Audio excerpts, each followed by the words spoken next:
Pick करना शुरू करते हैं। पैनल आपकी स्क्रीन पे है और प्रकाश सर, गुड आफ्टरनून। आपका पहला ट्रेड क्या पिक कर रहे हैं सर आप इस वक्त? बिल्कुल, good afternoon to you. Stock का नाम है एसआर है। इसमें तेजी है और लगता है रेसिस्टेंस नहीं, मोमेंटम है। ट्रेड कर रहा है 3277 पर एसआर है और मेरे ख्याल से स्टॉप लगाना चाहिए 326 पर। करीब 16 रुपए का स्टॉप है। फर्स्ट टारगेट मेरे ख्याल से 3300 के पॉसिबल है। एसआरएफ स्पिल ओवर ट्रेड बन सकता है, लेकिन यस, एसआरएफ में तेजी है। यहाँ एसआरएफ में तेजी है, ये हो गई। चलिए गाबा सर की तरफ से आज की पहली ट्रेड। सचिन के पास चलते हैं। Sachin, good afternoon. सचिन, बताइए क्या ट्रेड लिया आपने, क्या लेंगे? Good afternoon ji, good afternoon Virendra ji, good afternoon to all the panelists. L&T पे मुझे लग रहा है काफी शानदार रिकवरी बनी है। जिस तरीके से या जिस कॉन्फिडेंस से ये रिबाउंड हुआ है अपने 50 डे एक्सपेंशन मूविंग एवरेज को छूने के बाद, तो मुझे लग रहा है पिछले 7 दिनों का जो एक लो टॉप लो बॉटम सीक्वेंस है वो कहीं जाकर थम चुका है। यानी एक अच्छी रिकवरी बन सकती है काउंटर में अगले कुछ दिनों के लिए। तो यहाँ पर एलएनटी के फ्यूचर्स में खरीदारी करने की सलाह होगी। स्टॉप लॉस आपको लगभग अराउंड 3600 के आसपास लगाना है।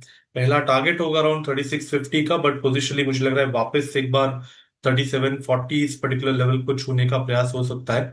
तो खरीदारी करनी है एलएनटी के फ्यूचर्स को।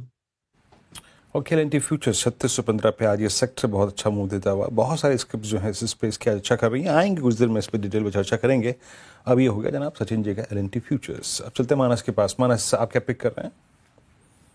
तो वीरेंद्र जी, आईएफएल में खरीदारी करने की राय रहेगी। एक फ्लैग पैटर्न का ब्रेकआउट है। आई थिंक यहाँ पर आप करंट लेवल्स पे खरीदारी कर सकते हैं। 494 का आपको स्टॉप लॉस लगाना है और आपके जो टारगेट रहेंगे वो 525 525 रुपए तक के होंगे। ये कैश लेवल्स हैं। चाहे तो 500 वाला कॉल ऑप्शन ले सकते हैं। 23-24 रुपए पे ये ऑप्शन ट्रेड हो रहा है। इसमें आपको 17 रुपए का स्टॉप लॉस लगाना है और 40 रुपए के टारगेट सेट करना है। ओके, चलिए, तो ये अब तक 3 ट्रेड हुई। Prashant ji, good afternoon. प्रशांत जी, बताइए क्या ट्रेड पिक किया आपने? जी अनुज जी, वीरू जी, गुड आफ्टरनून द पैनल और सभी दर्शकों को नमस्कार। पीएफसी के तरफ अगर हम देखें तो एक बहुत अच्छी डिप आई है और ऑलमोस्ट 20 डेमा से अच्छा माउस नजर आ रहा है। प्लस ऑलमोस्ट जो स्विंग है उसका 50% रिट्रेस हुआ है। मुझे लग रहा है यहाँ से एक न्यू टॉप की तरफ ये बढ़ सकता है। तो यहाँ बाय करने की सलाह होगी। स्टॉप लॉस रखेंगे 410 410। यहाँ से टारगेट होगा 425 430 425 430। ओके, जतिन जी अब हमारे साथ इस बीच मौजूद हैं अगले स्टॉक पे बात करने के लिए। Jatin, good afternoon. कार्यक्रम में स्वागत है आपका। आपका ट्रेड? हाँ, गुड आफ्टरनून एवरीवन। तो हमें एनटीपीसी में बाय करने की सलाह रहेगी। एक बहुत ही अच्छा बेस पैटर्न बना के एक fresh leg of up move start कर रहा है। हमें लगता है कि आने वाले दिनों में अच्छा खासा अपमूव देखने को मिल सकता है एनटीपीसी में। 337 का स्टॉप लॉस रखना होगा और 365 के टारगेट्स रहेंगे। ओके, एनटीपीसी ये इस समय जतिन जी की तरफ से पिक आती हुई। अब चला जाए अमर देव सिंह जी के पास। Amar ji, good afternoon. बताइए आपको कौन सा स्टॉक पसंद? वेरी गुड आफ्टरनून आज जी।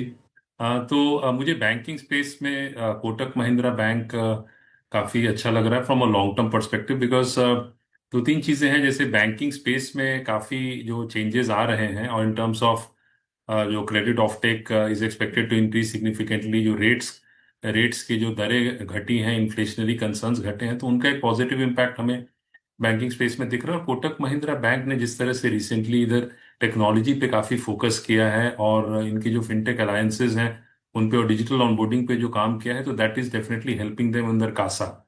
इसके अलावा यदि बैंक्स की बात करूं तो इस बैंक की बात करूं तो कहीं ना कहीं इन लोगों ने अपने जो कैपिटल एडिक्वेसी रेशियोज है उसको भी अच्छे तरीके से मैनेज किया है। और जो न्यू सीईओ के आने के बाद इनकी जो शिफ्ट हुई है, अब वो भी रिटेल लेंडिंग की तरफ, डिजिटल इनोवेशन की तरफ, उसका भी इनको बेनिफिट आने वाले समय में काफी मिलेगा। और तो इस स्टॉक को from a long term perspective देख सकते हैं। यदि मैं इसे फ्रॉम अ टेक्निकल पर्सपेक्टिव भी देखूं ऑन लॉन्गर टर्म चार्ट्स, तो कहीं ना कहीं ये एक स्ट्रॉन्ग बाय है from both from a fundamental perspective as well as technical perspective.